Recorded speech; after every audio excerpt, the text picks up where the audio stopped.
৩০ মের পর বাড়ছে না সাধারণ ছুটি, সীমিত আকারে খুলছে অফিস, চালু হচ্ছে গণপরিবহনও।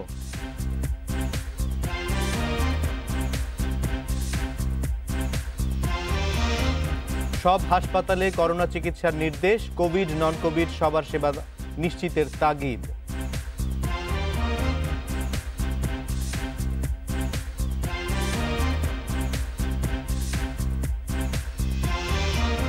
ঝড় বৃষ্টি বজ্রপাতে রাজধানী সহ দেশের বিভিন্ন জায়গায় ক্ষয়ক্ষতি, 4 জেলায় প্রাণ গেল 9 জনের।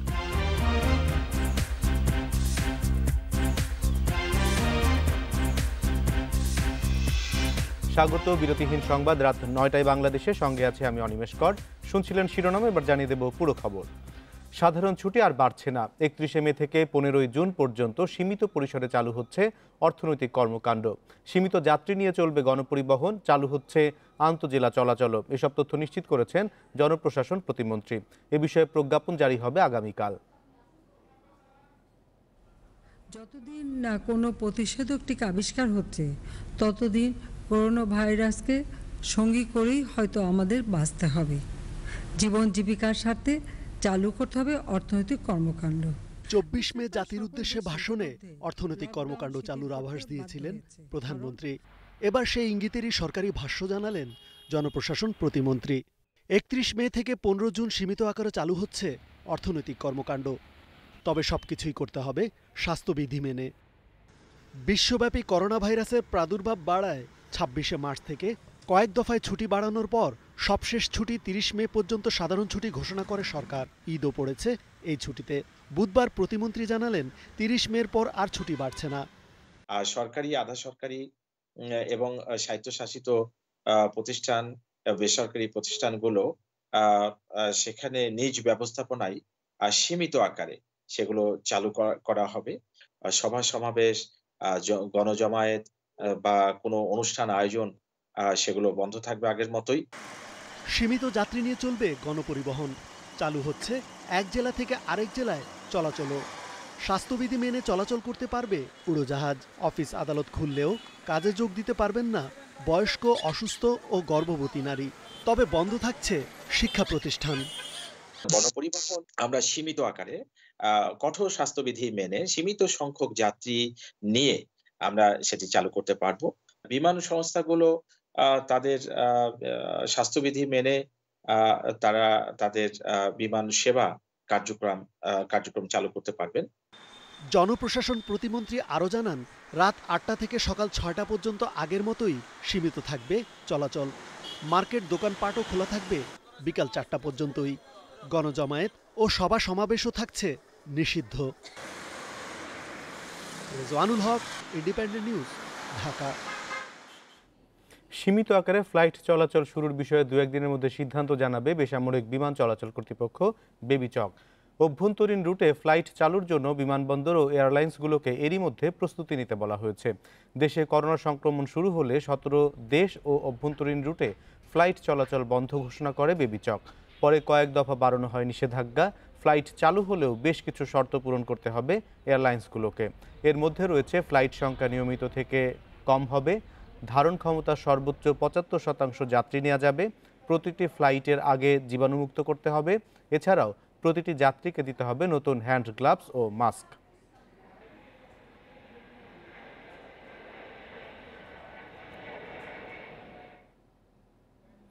দেশের সব সরকারি বেসরকারি হাসপাতাল ও ক্লিনিকে করোনা আক্রান্তদের চিকিৎসা নিশ্চিত করতে নির্দেশ দিয়েছে স্বাস্থ্য মন্ত্রণালয়।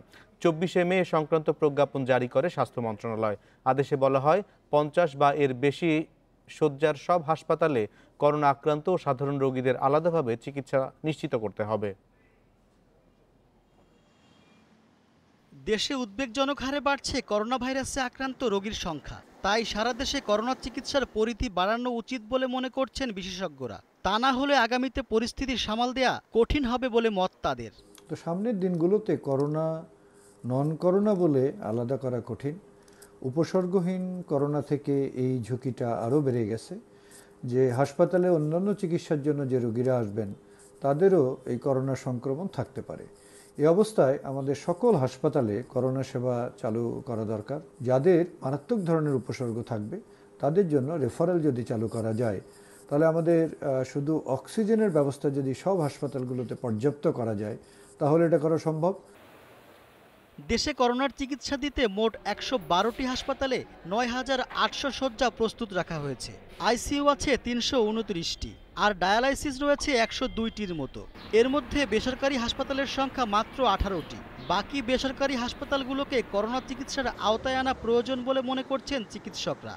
এক্ষেত্রে যৌথ কর্মপরিকল্পনার মাধ্যমে সরকারকে সিদ্ধান্ত নেয়ার পরামর্শ তাদের।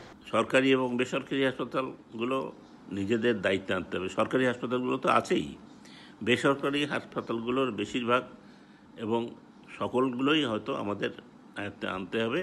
বেসরকারি হাসপাতালগুলো সরকারের ব্যবস্থাপনায় কিভাবে করা যায় বললেই হবে না, এটি অত্যন্ত কঠিন কাজ এবং সেটি হচ্ছে না। সেটি করার বিশেষ জরুরি এবং একটি বৈঠকে হবে না, কয়েকটি বৈঠক লাগবে। অর্থের প্রয়োজন, সেগুলো কী করে ডিস্ট্রিবিউশন হবে, অন্য অন্য জনবল সহ অনেক কিছুই দরকার, সেগুলো কী করে হবে সেটি আমাদের বিশেষ বিবেচনায় আনতে হবে।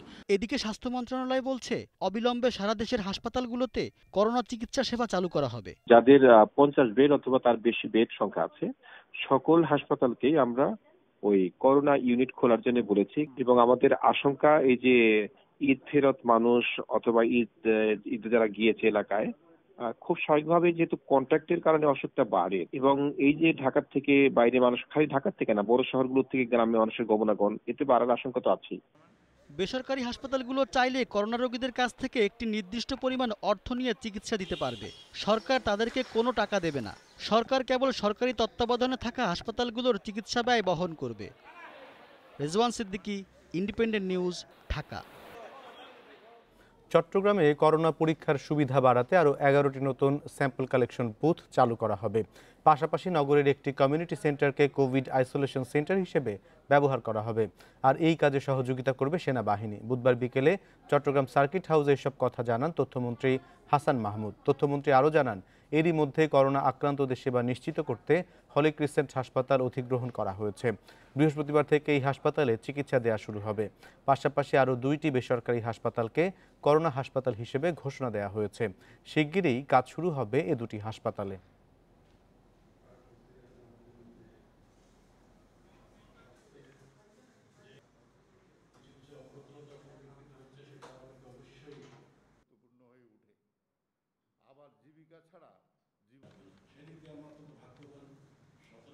চট্টগ্রাম শহরে আরও 11টি স্যাম্পল কালেকশনের জন্য বুথ স্থাপন করা হবে দ্রুততম সময়ের মধ্যে। এবং এছাড়াও চট্টগ্রামে আমরা আইসোলেশন ইউনিট স্থাপন করার সিদ্ধান্ত গ্রহণ করেছি হাসপাতালের বাইরে। দেশে করোনার নমুনা পরীক্ষায় গত 24 ঘন্টায় নতুন শনাক্ত হয়েছেন 1541 জন। এ নিয়ে সারা দেশে পর্যন্ত মোট 38,292 জন করোনায় আক্রান্ত হলো। দুপুরে স্বাস্থ্য অধিদপ্তরের নিয়মিত ব্রিফিংয়ে জানানো হয় 24 ঘন্টায় মারা গেছেন 22 জন। এ সময় অতিরিক্ত মহাপরিচালক জানান 24 ঘন্টায় 8,015 জনের নমুনা পরীক্ষা হয়েছে। এ সময়ের মধ্যে সুস্থ হয়েছে 346 জন। ঈদের ছুটিতে বেশ কয়েকটি ল্যাব বন্ধ থাকায় গত 2 দিনে নমুনা পরীক্ষার হার ছিল কম। বুধবার তুলনামূলকভাবে পর্যাপ্ত নমুনা সংগ্রহ করা হয়। এ পর্যন্ত করোনায় মারা গেছেন 544 জন। মোট আক্রান্ত ছড়ালো 38,000-এ।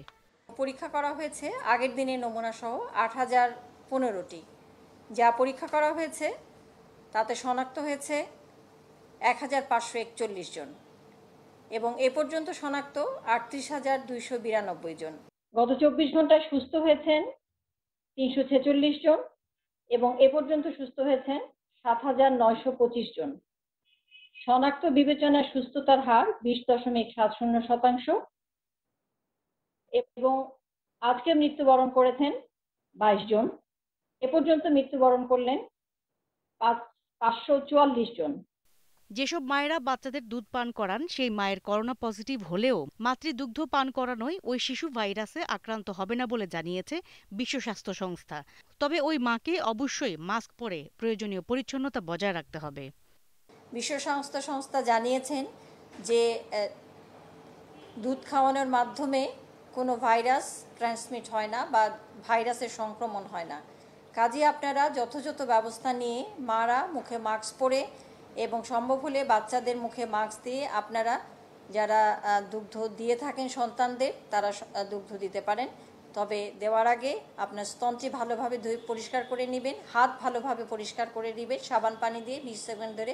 ব্রিফিংয়ে আরও জানান, বাড়ির বয়স্কদের প্রতি আলাদা নজর রাখতে হবে। মানসিকভাবে সুস্থ থাকাই কোভিড-19 মোকাবিলার জন্য সবচেয়ে বেশি জরুরি বলে জানালেন স্বাস্থ্য অধিদপ্তরের অতিরিক্ত মহাপরিচালক Nasima Sultana. Afroza Khatun, independent news, Dhaka. Corona সংক্রমণের মধ্যেও কঠিন চ্যালেঞ্জ নিয়ে কাজ করছেন সাংবাদিকেরা। কোনো প্রণোদনা নেই ঝুঁকি ভাতা, তবু পেশাগত দায়িত্ব পালন করে যাচ্ছেন সবাই। চিকিৎসক, পুলিশের মতো সম্মুখ সারির যোদ্ধা হিসেবে সাংবাদিকরাও লড়ছেন এই মহামারীর বিরুদ্ধে।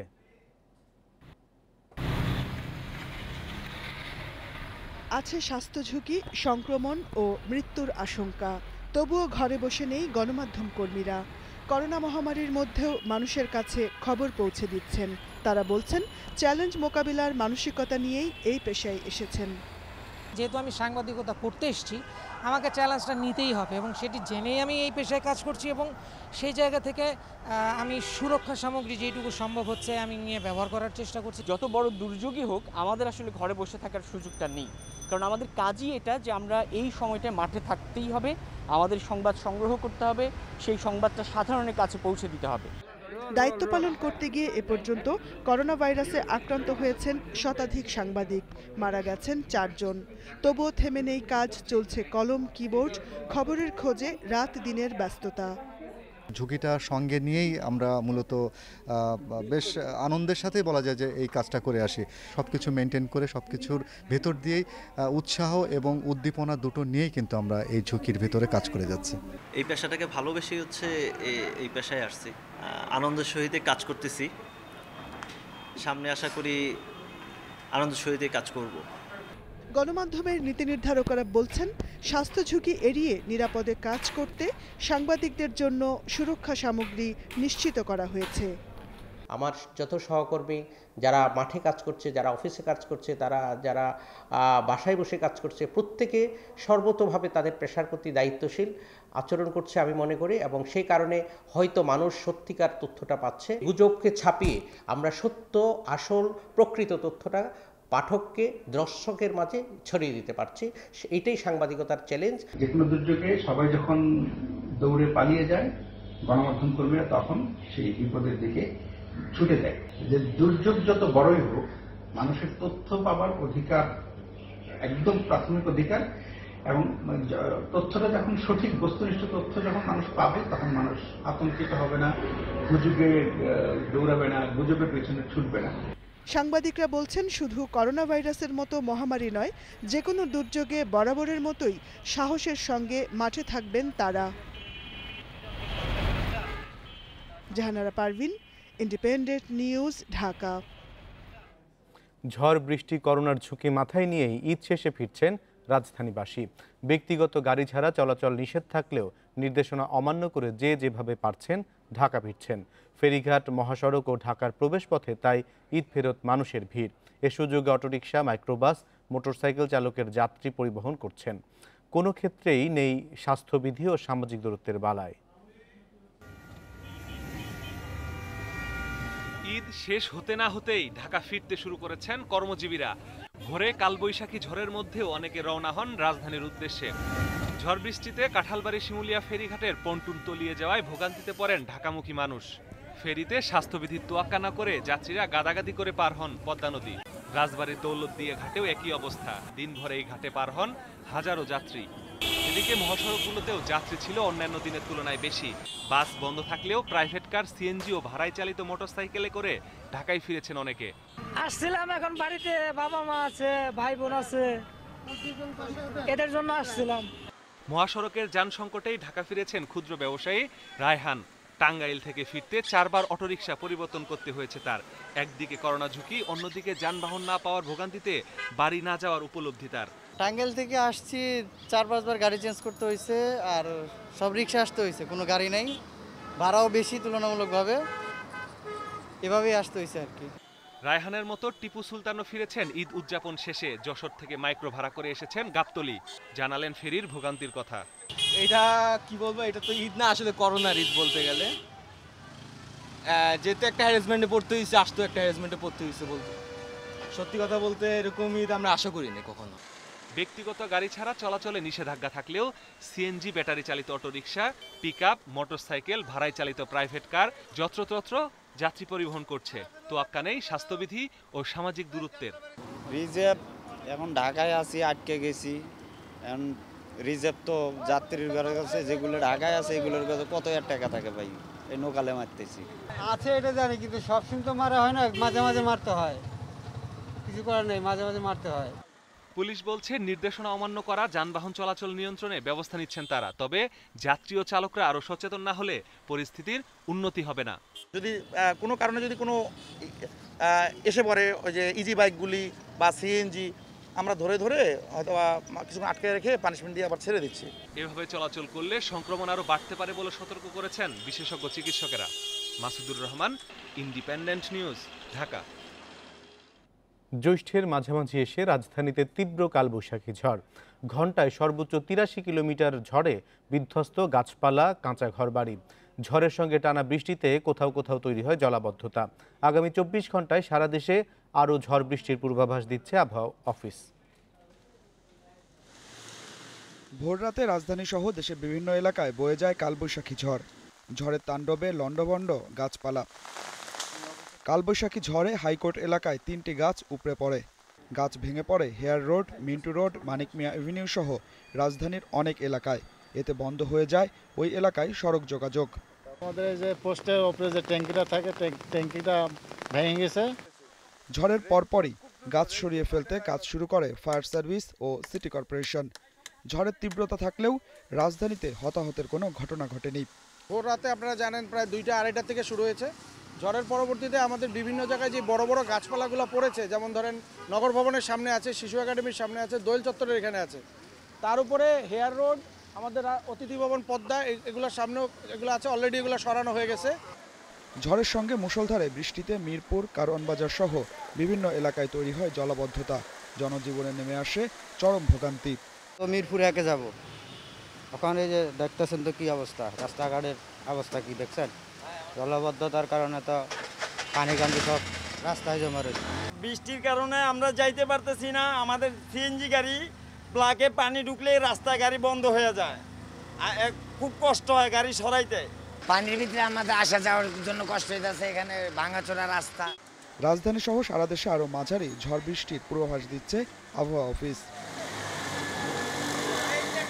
ঢাকা, ময়মনসিংহ, বরিশাল, চট্টগ্রাম এবং সিলেট বিভাগের অনেক জায়গায় এবং রাজশাহী, রংপুর, খুলনা বিভাগের কিছু কিছু জায়গায় হালকা থেকে মাঝারি ধরনের ভারী বৃষ্টি হতে পারে, সেই সাথে দমকা হাওয়া সহ বজ্রপাত। ঢাকায় সর্বোচ্চ বৃষ্টিপাত হয়েছে 63 মিলিমিটার এবং সারা দেশের ভিতরে সর্বোচ্চ বৃষ্টিপাত হয়েছে দিনাজপুরে 145 মিলিমিটার। সাগরে বায়ুচাপের তারতম্যের প্রভাবে ঝড়ো হওয়ার শঙ্কায় সমুদ্র বন্দরগুলোতে 3 নম্বর সতর্ক সংকেত বহাল রেখেছে আবহাওয়া অধিদপ্তর। Adilur Rahman, Independent news, Dhaka. দেশের বিভিন্ন জেলায় ঝড় বৃষ্টিতে ব্যাপক ক্ষয়ক্ষতি ও হতাহত ঘটনায় চলছে উদ্ধার কাজ। ঝড় ও বজ্রপাতে 4 জেলায় মারা গেছেন 9 জন। এছাড়াও কালবৈশাখী ঝড়ে রংপুরের বদরগঞ্জ ও মিঠাপুকুরে ক্ষতিগ্রস্ত হয়েছে 8,000 পরিবার। এদিকে সুনামগঞ্জে পাহাড়ি ঝড়ে ডুবে গেছে ফসল ও ফসলি জমি। প্রবল ঝড় ও বৃষ্টিতে জয়পুরহাটে ঝড়ো বাতাসে উড়ে যায় শত শত কাঁচা পাকা ঘরের টিনের চালা। খেতলালের খলিশাগাড়ি গ্রামে মাটির দেয়াল ধসে মৃত্যু হয় স্থানীয় জয়নাল আবেদিনের স্ত্রী শিল্পী বেগম ও তার 2 ছেলে নেওয়াজ ও নিয়ামুল। এছাড়াও কালাই উপজেলার হারুনজা গ্রামে ঘরের উপর গাছ ভেঙে পড়ে মারা যান বৃদ্ধা মরিয়ম বেগম। মঙ্গলবার মধ্যরাতের ঝড়ে 11,000 হেক্টর জমির পাকা বোরো ধান নষ্ট হওয়ার আশঙ্কা করছে কৃষকরা। সব চলে গেল, বাচ্চা সব গেল। এই করুণ দৃশ্য আমি কাকবো। গাছ ভেঙে বাড়ির উপরে পড়ে যায়। পড়ে যাওয়ার পর ওনার যে মৃত ব্যক্তির স্বামী হঠাৎ করে চিল্লাপালা শুরু করে। বিধ্বস্ত হয়েছে খেতলালের ইটাখোলা এলাকার বেশ কয়েকটি অটো রাইস মিল। বুধবার সকালে ঘটনাস্থল পরিদর্শন করেন স্থানীয় প্রশাসনের কর্মকর্তা ও জনপ্রতিনিধিরা। আমরা এই সকলকে আমরা পুনর্বাসনের আওতায় আমরা তাদেরকে নিয়ে আসবো। তাদেরকে 1 বান্ডেল টিন এবং 3000 করে টাকা, কাউকে 2 বান্ডেল টিন 6000 করে টাকা এবং শুকনো খাবার এবং জিআরের চাল, আমরা সব কিছুই তাদেরকে আমরা দিয়ে তাদেরকে পুনর্বাসিত করার সর্বোচ্চ চেষ্টা আমরা করব। এদিকে ঝড়ে ক্ষতিগ্রস্ত হয়েছে রংপুরের বদরগঞ্জে 3টি এবং মিঠাপুকুরের 2টি ইউনিয়নের কয়েক হাজার পরিবার। বেশ কিছু এলাকায় বিদ্যুতের খুঁটি ভেঙে পড়ায় সংযোগ বিচ্ছিন্ন হয়। বদরগঞ্জে উপড়ে গেছে হাজারো গাছ। রাত্রে ভাই বড় ঝড় আসি আমাদের একেবারে ঘর বাড়ি 4টে উল্টে নিয়ে গেছে, এখন টিনও আমরা পাইনি। এমন ঝড় আয় একটা বেড়ার মাথার কোনো বুদ্ধি নাই, বাচ্চার গায়ে এই চাপ ভাঙি পড়ছে। শুকনা খাবার দিয়েছি এবং রান্না করা খাবার দিয়েছি জেলা প্রশাসনের পক্ষ থেকে এবং উপজেলা প্রশাসনের পক্ষ থেকে। যাদের ঘর ক্ষতিগ্রস্ত হয়েছে তাদেরকে টিন এবং নগদ অর্থ দেওয়ার প্রক্রিয়াটা আমাদের চলমান।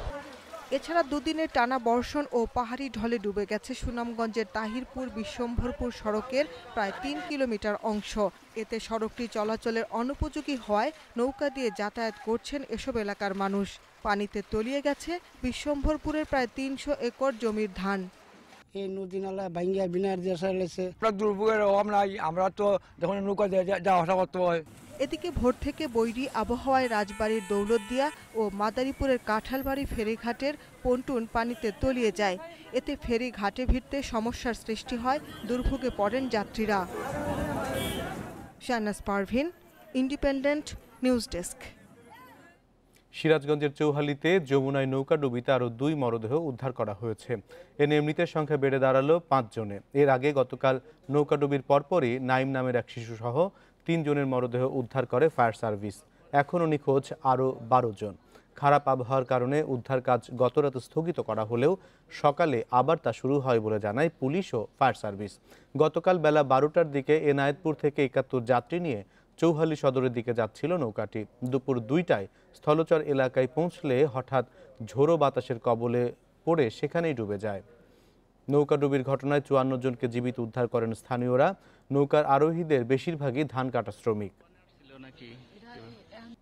এখন পর্যন্ত 54 জনকে আমরা জীবিত উদ্ধার করতে পেরেছি ফায়ার সার্ভিস এবং ডুবুরি দলের সহায়তায়, এবং এখন পর্যন্ত 5টা ডেড বডি উদ্ধার করা হয়েছে। আমাদের উদ্ধার কাজ এখনো চলমান রয়েছে। মুন্সিগঞ্জের গজারিয়ায় মাইক্রোবাস নিয়ন্ত্রণ হারিয়ে খাদে পড়ে 3 জন নিহত হয়েছেন, আহত হয়েছেন আরও 8 জন। পুলিশ জানায় সকাল 7:30টার দিকে কক্সবাজার থেকে গাইবান্ধাগামী বাসটি গজারিয়া উপজেলার বাউশিয়া দাউদকান্দি সেতুর ঢালে পৌঁছলে এই দুর্ঘটনা ঘটে। নিহতরা হলেন গাইবান্ধার মোহাম্মদ কাফি, আলম বাদশাহ ও ইমরান। তারা কক্সবাজার মাতারবাড়ি তাপবিদ্যুৎ কেন্দ্রের শ্রমিক। দুর্ঘটনার পর মাইক্রোবাসটি উদ্ধার করে পুলিশ। ঘটনার পর থেকেই চালক পলাতক। এদিকে ঝিনাইদহের হরিণাকুণ্ডুতে গাছের সাথে মোটরসাইকেলের ধাক্কা লেগে এক মেডিকেল কলেজ ছাত্র নিহত হয়েছে।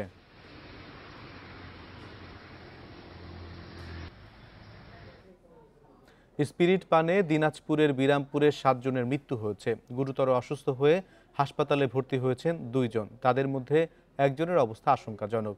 বুধবার ভোরে শহরের মাহমুদপুর মহল্লায় এই ঘটনা ঘটে। বিরামপুর থানার পরিদর্শক মনিরুজ্জামান জানান, ঈদের রাতে কয়েকজন মিলে রেকটিফাইড স্পিরিট পান করে গুরুতর অসুস্থ হয়ে পড়েন। তাদেরকে গতকাল বিকেলে বিরামপুর উপজেলা স্বাস্থ্য কমপ্লেক্সে ভর্তি করা হয়।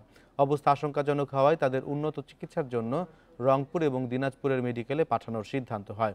কিন্তু সেখানে নিয়ে যাওয়ার আগেই আজ ভোর 6টার দিকে মারা যান আব্দুল মতিন, আজিজুল ও মহসিন নামের 3 ব্যক্তি। দুপুরে বিরামপুর উপজেলা স্বাস্থ্য কেন্দ্রে মারা যান মঞ্জুয়ারা নামে আরেক নারী। এদিকে রংপুরের সদর উপজেলার শ্যামপুরে মদ পানের বিষক্রিয়ায় আরও 3 জন মারা গেছেন। এ নিয়ে রংপুরে 3 দিনে মদ পানে 9 জনের মৃত্যু হলো। করোনা সংক্রমণ রোধে মিটার রিডিংয়ের পরিবর্তে গ্রাহকদের গড় বিলের সরকারি নির্দেশনা জারি করা হয়। তবে গড় বিলের নামে 3 থেকে 4 গুণ বেশি বিদ্যুৎ বিল দেয়া সহ গ্রাহক হয়রানির অভিযোগ উঠেছে কুষ্টিয়ার পল্লী বিদ্যুৎ সমিতির বিরুদ্ধে। এতে আর্থিক ক্ষতি ও ভোগান্তিতে পড়েছেন কুষ্টিয়ার কয়েক লাখ গ্রাহক। তবে অভিযোগ প্রত্যাখ্যান করেছে কর্তৃপক্ষ। কুষ্টিয়ার কুমারখালী উপজেলার আলাউদ্দিন নগরের চকরঘুয়া গ্রামের রিয়াজ উদ্দিন। তিনি বাড়ির কাজ করার জন্য পল্লী বিদ্যুৎ অফিসে দরখাস্ত দিয়ে পুরনো সব বিল পরিশোধ করে 3 মাস আগে সংযোগ বিচ্ছিন্ন করেন। কিন্তু চলতি মাসে তার বাড়ির বিদ্যুৎ বিলও দেয়া হয়েছে 421 টাকা।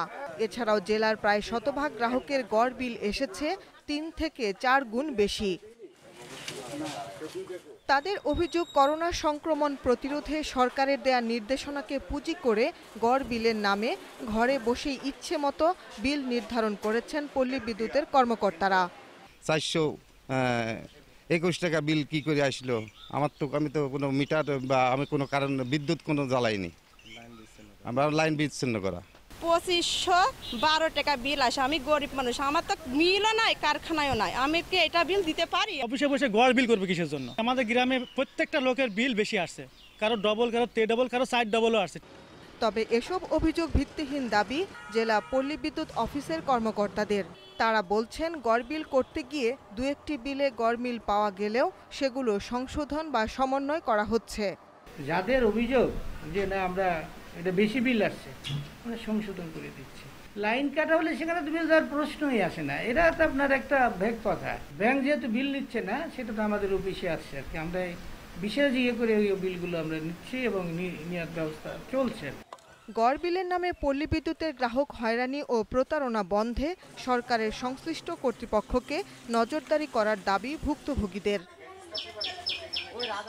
Independent news desk. আইসিসির চাহিদা অনুযায়ী পরপর 2 বিশ্বকাপের রূপরেখা উপস্থাপন করতে পারেনি ভারত। কর সংক্রান্ত জটিলতার সমাধান না করলে 2021 টি-20 বিশ্বকাপ ভারত থেকে সরিয়ে নেওয়ার হুমকি দিয়েছে আইসিসি। উত্তেজনা আরও বেড়েছে টি-20 বিশ্বকাপ ও আইপিএল এর আয়োজন নিয়ে ভারতীয় গণমাধ্যমের বক্তব্যে। 2016 টি-20 বিশ্বকাপ ভারতে আয়োজন করে প্রায় 250 কোটি টাকা ক্ষতি হয়েছে আইসিসির। সেই অভিজ্ঞতা থেকে 2021 টি-20 বিশ্বকাপ ও 2023 ওয়ানডে বিশ্বকাপ আয়োজনে ভারতকে কিছু শর্ত দেয়া হয়েছিল, যা এখনো পূরণ করতে পারেনি ভারতীয় বোর্ড।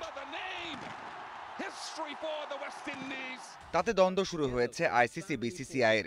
জ্বালানি হিসেবে কাজ করছে টি-20 বিশ্বকাপ ও আইপিএল। ভারতীয় গণমাধ্যম প্রচার করছে বিশ্বকাপ স্থগিতের।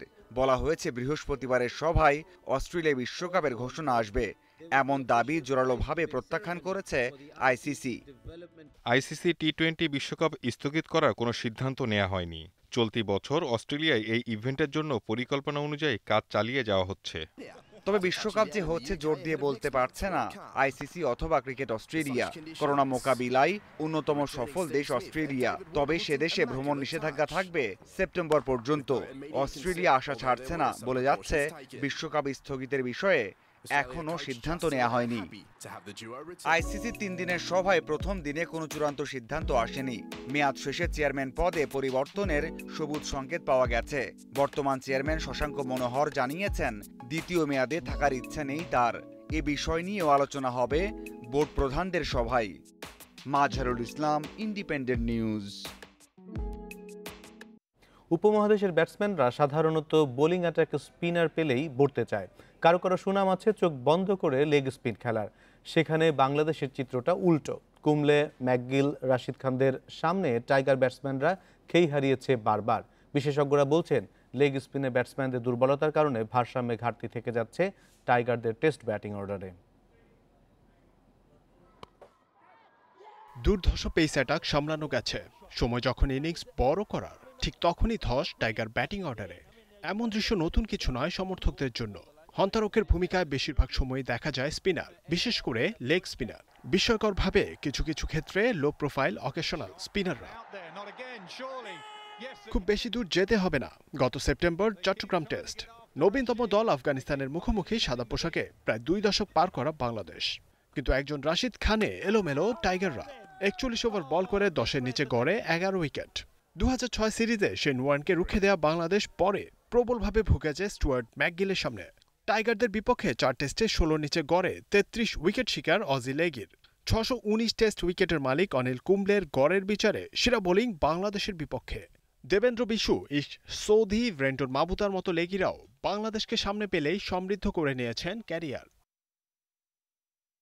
লেগ স্পিনারদের সামনে কতটা নড়বড়ে টাইগার ব্যাটিং অর্ডার স্পষ্ট হয়ে যাবে আর একটু পরিসংখ্যান দেখলেই। দেশেরা ব্যাটসম্যান মুশফিকুর রহিমের টেস্ট গড় 36-এর ওপর, কিন্তু লেগ স্পিনারের সামনে সেটি নেমে এসেছে 23-এর নিচে। লেগ স্পিনারদের সামনে তালগোল পাকিয়ে ফেলা, এটাই কি তবে টাইগার ব্যাটিং অর্ডারে মিসিং লিঙ্ক?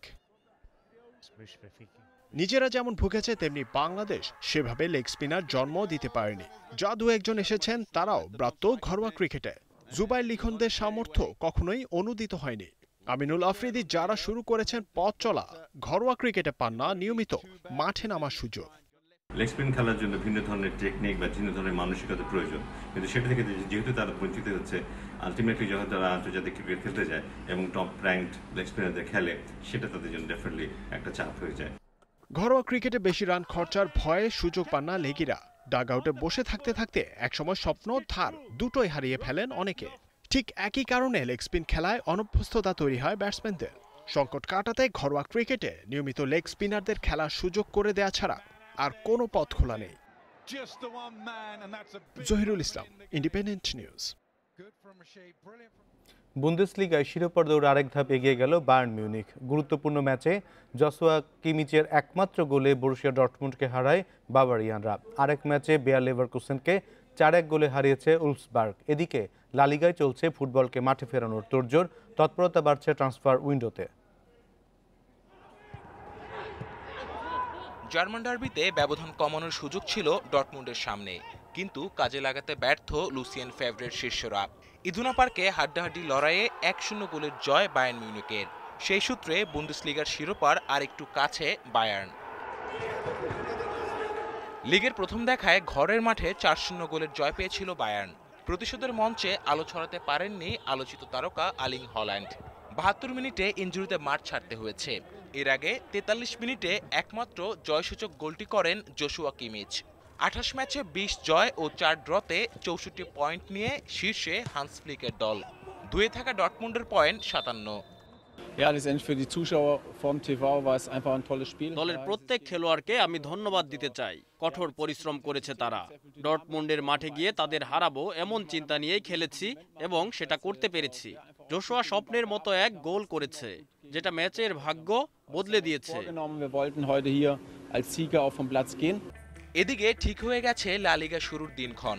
খেলোয়াড়দের পাশাপাশি তৈরি হচ্ছেন রেফারিরাও। তাদের জন্য বিশেষ অনুশীলনের ব্যবস্থা করেছে লা লিগা কর্তৃপক্ষ। সামাজিক দূরত্বের বিষয়টিকে মাথায় রেখে এবং ক্লোজ ডোরের নতুন বাস্তবতার সাথে মানিয়ে নিতে তৈরি করা হচ্ছে ম্যাচের ভাগ্য ঠিক করার রেফারিদের। লা লিগা ফেরার কাউন্টডাউন চলছে। মেসি সুয়ারেজদের অনুশীলনের পরিধিও বেড়েছে।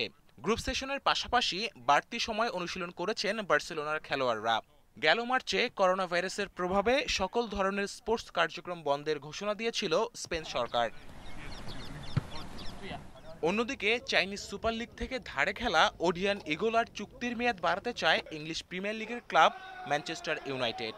31 মে পর্যন্ত মার্কাস রাশফোর্ডের জায়গায় খেলার কথা ছিল নাইজেরিয়ান এই ফুটবলারের, কিন্তু করোনা ভাইরাসের কারণে লিগ বন্ধ হওয়ায় এই সিদ্ধান্ত ম্যানইউ কর্তৃপক্ষের। Kamrul Hasnat, independent news. দেখছিলেন খেলার খবর। এবার অন্য প্রসঙ্গ।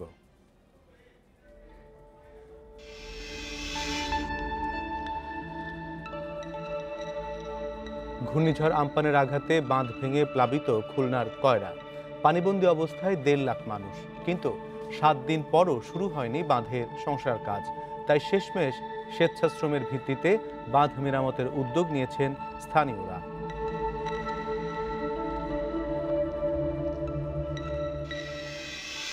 এ নিয়ে প্রতিবেদন থাকছে সংবাদের শেষ অংশে। শেয়ার বাজারে লেনদেন বন্ধ থাকায় বিপাকে পড়েছেন মার্জিন ঋণ নিয়ে বিনিয়োগ করা ক্ষুদ্র বিনিয়োগকারীরা। তাদের আয় না থাকলেও দিতে হবে ধার্যকৃত অর্থের সুদ হার। এ অবস্থায় ক্ষুদ্র বিনিয়োগকারীদের এপ্রিল মে মাসের সুদ মওকুফ করার পাশাপাশি আগামী 6 মাসের জন্য মোট সুদ হারের 4% সুদ সহায়তা দেওয়ার প্রস্তাব দিয়েছে ঢাকা স্টক এক্সচেঞ্জ। করোনার নেতিবাচক প্রভাব থেকে রক্ষায় 2 মাস ধরে বন্ধ শেয়ার বাজারের লেনদেন। শেয়ার বেচা বিক্রি বন্ধ থাকায় আয় নেই বিনিয়োগকারী এবং ব্রোকারেজ হাউসগুলোর।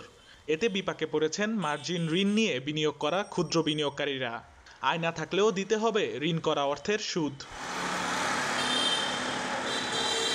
বাজার সংশ্লিষ্টরা বলছেন, অনেক বিনিয়োগকারী আছেন যাদের আয়ের পুরোটাই শেয়ার বাজার নির্ভর। লেনদেন বন্ধ থাকায় বন্ধ রয়েছে তাদের আয় রোজগার।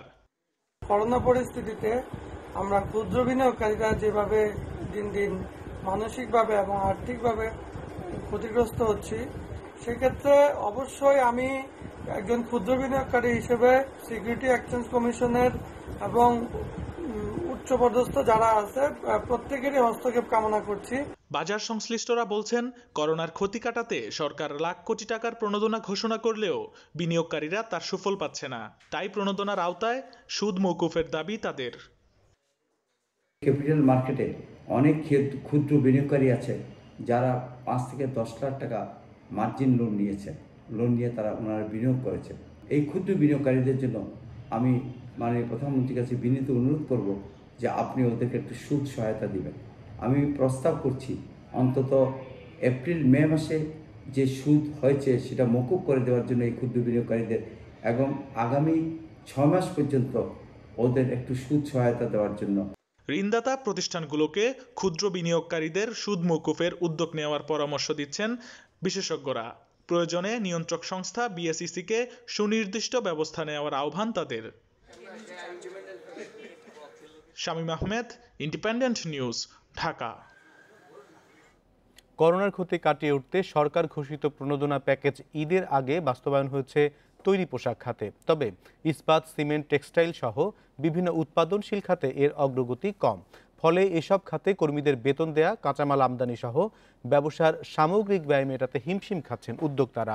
আর এজন্য ব্যাংকার ও ব্যবসায়ীরা দুষছেন একে অপরকে। করোনা ভাইরাসের কারণে দেশের ব্যবসা বাণিজ্যের ক্ষতি কমিয়ে আনতে 5 এপ্রিল ৭২,৭৫০ কোটি টাকার 4টি প্রণোদনা প্যাকেজ ঘোষণা করেন প্রধানমন্ত্রী। এর মধ্যে পোশাক খাতের মতো রপ্তানিমুখী কারখানার কর্মীদের বেতন পরিশোধে 5,000 কোটি টাকার প্যাকেজটি বাস্তবায়ন হয়েছে অনেকটা নির্বিঘ্নেই। এই প্রণোদনা প্যাকেজ আমি আশা করি যে আমাদের মানুষের আর্থসামাজিক গতিশীলতা অব্যাহত থাকবে। কিন্তু শিল্প ও সেবা খাতের জন্য ঘোষিত 30,000 কোটি টাকা, ক্ষুদ্র, কুটির ও মাঝারি শিল্পের জন্য 20,000 কোটি টাকা এবং প্রি শিপমেন্ট ক্রেডিটের 5,000 কোটি টাকার ঋণ ছাড়ে অগ্রগতি নেই বললেই চলে। এখন পর্যন্ত ঋণ পেয়েছে হাতে গোনা কয়েকটি প্রতিষ্ঠান। ব্যবসায়ীরা বলছেন, ঈদের আগে ঋণ নিয়ে কর্মীদের বেতন পরিশোধ করতে চাইলেও ব্যাংকগুলো আবেদনে সাড়া না দেয়ায় তা সম্ভব হয়নি। আমার স্টিল ইন্ডাস্ট্রি, সিমেন্ট ইন্ডাস্ট্রি কোনো প্রণোদনার একটা পয়সাও এখন পর্যন্ত বুঝে পাইনি। যদি গার্মেন্ট সেক্টরের জন্য ইজি করেন তাহলে আমাদের জন্য কেন নয়? কেন আমাদের জন্য এই জটিলতা? এন্ড এটা ইললজিক্যাল।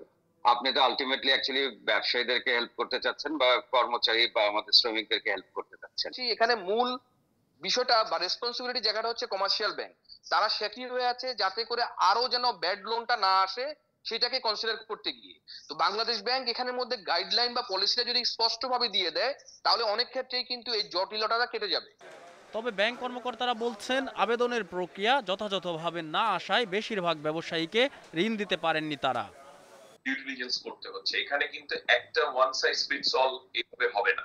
এটা প্রত্যেকটা কাস্টমারের, প্রতিটা গ্রাহকের ব্যবসায়িক পরিস্থিতি বিবেচনা করে এবং ভবিষ্যতের ক্যাশ ফ্লো বিবেচনা করে তবেই আমরা প্রত্যেককে আলাদা আলাদা করে দেব। সরাসরি ওখানে বলা হয়নি যে স্যালারি পেমেন্টের জন্য।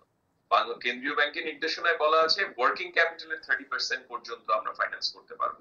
প্রণোদনা প্যাকেজের ঋণের অর্ধেক অর্থ কেন্দ্রীয় ব্যাংক সরবরাহ করলেও আদায়ের দায়িত্ব দেয়া হয়েছে বাণিজ্যিক ব্যাংকগুলোকে।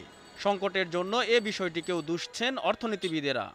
পেপার ওয়ার্কটা কমানো, যেটাকে যত সিম্পলিফাই করা যায়, এই পার্টনারশিপ এগ্রিমেন্ট হোক এবং আবেদনপত্র ক্ষেত্রে হোক, যে সমস্ত তথ্য চাওয়া হচ্ছে যেগুলো দেয়া সম্ভব, সে তার ভিত্তিতে যদি ফর্মগুলো ডিজাইন করা হয় তাহলে হয়তো এটাকে এগিয়ে নেওয়া সম্ভব হবে। খোঁজ নিয়ে জানা গেছে দেশের 57টি তফসিলি ব্যাংকের মধ্যে সরকারি বেসরকারি মিলিয়ে মাত্র 4টি ব্যাংক এখন পর্যন্ত এই প্যাকেজগুলো বাস্তবায়ন শুরু করেছে। Shariful Islam, independent news, Dhaka. গেল 20 মে থেকে আগামী 23 জুলাই পর্যন্ত দেশের সমুদ্র সীমায় ইলিশ সহ সব ধরনের মাছ শিকারে নিষেধাজ্ঞা জারি হয়েছে। তবে এ সিদ্ধান্তের বিরোধিতা করছেন ভোলার জেলেরা।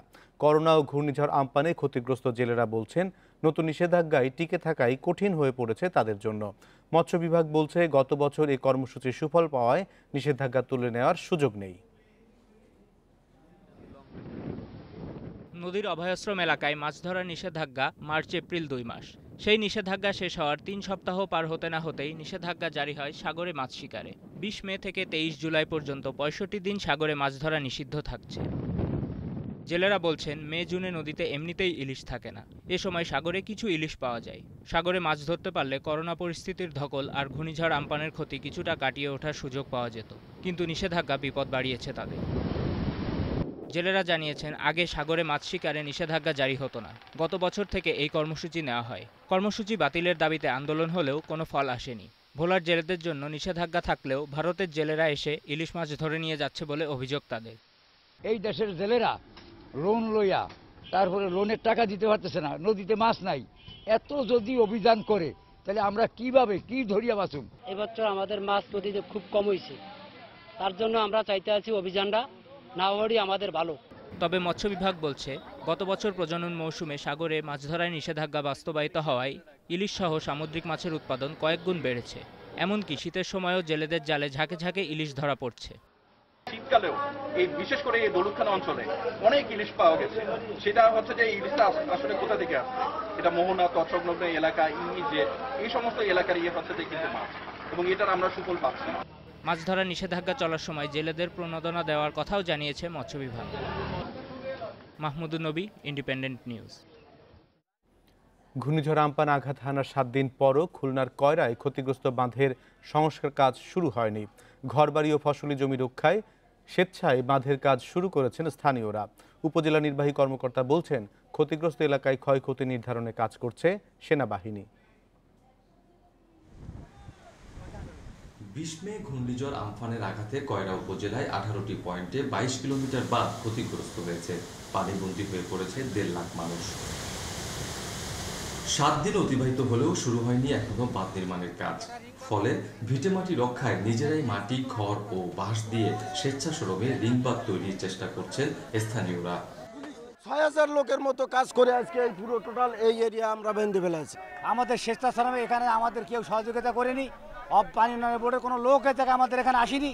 আমরা বস্তা, বাঁশ দিয়ে আর কুঠু দিয়ে আর মাটি দিয়ে বাঁধছি। প্রধানমন্ত্রীর কাছে আমার আখিল আবেদন, দালালের জন্য টাকা না খেতে পারে, টাকাগুলো যেন কাজে লাগে, সেইভাবে সেই রকম সেনাবাহিনীর কাজটা হোক। উপজেলা চেয়ারম্যান বলছেন ক্ষতিগ্রস্ত রিং বাঁধ তৈরি করতে গিয়ে নোংরা রাজনীতির শিকার হয়েছেন। ওখানে যে প্রতিবাদ জানানোর জন্য গেছি সেটা নয়, এটা আমরা মূলত বাঁধ আটকানোর জন্য গেছি। আর আপনারা জানেন বাঁধ মাটি কেটেই আটকাতে হয়, আর মাটিটা ভাটার সময় ছাড়া জোয়ারের সময় পাওয়া যায় না, যে কারণে আমরা ভোর 6টায় কিন্তু ওই কাজ ধরি প্রতিদিন। যতক্ষণ পর্যন্ত জোয়ার না আসে ততক্ষণ পর্যন্ত আমরা মাটি কাটি। উপজেলা নির্বাহী কর্মকর্তা বলছেন দুর্গত এলাকায় ক্ষতির পরিমাণ নির্ধারণে কাজ করছে সেনাবাহিনী। বাঁধ নির্মাণের জন্য আমরা বা বাঁধ মেরামতের জন্য সেনাবাহিনী মোতায়েন করেছে সরকারের পক্ষ থেকে। সেনাবাহিনী পরিকল্পনা করছে অচিরেই কাজ শুরু করবে। একটা বিষয় যে স্থানীয় পর্যায়ে জনপ্রতিনিধিদের নেতৃত্বে সাধারণ মানুষকে নিয়োগ করে স্বেচ্ছাসেবকের ভিত্তিতে অনেক জায়গায় বাঁধ নির্মাণ শুরু হয়েছে এবং কয়েক জায়গায় শেষ হয়েছে। জরিপের কাজ শেষে বাঁধ মেরামত কাজ শুরু হবে। বাঁধ থাকলেই বাঁচবে স্বপ্ন, বাঁচবে জীবন। তাই নিজেদের জীবন নিজেরাই বাঁচাতে ভেঙে যাওয়া বাঁধ সংস্কার করছে উপকূলবাসী। অভিজিৎ পাল, ইন্ডিপেন্ডেন্ট নিউজ, কয়রা। এই ছিল রাত 9টায় বাংলাদেশে ইন্ডিপেন্ডেন্ট টেলিভিশনের সব খবর আরও বিস্তারিত জানতে চোখ রাখুন ফেসবুক, ইউটিউব এবং টুইটারে।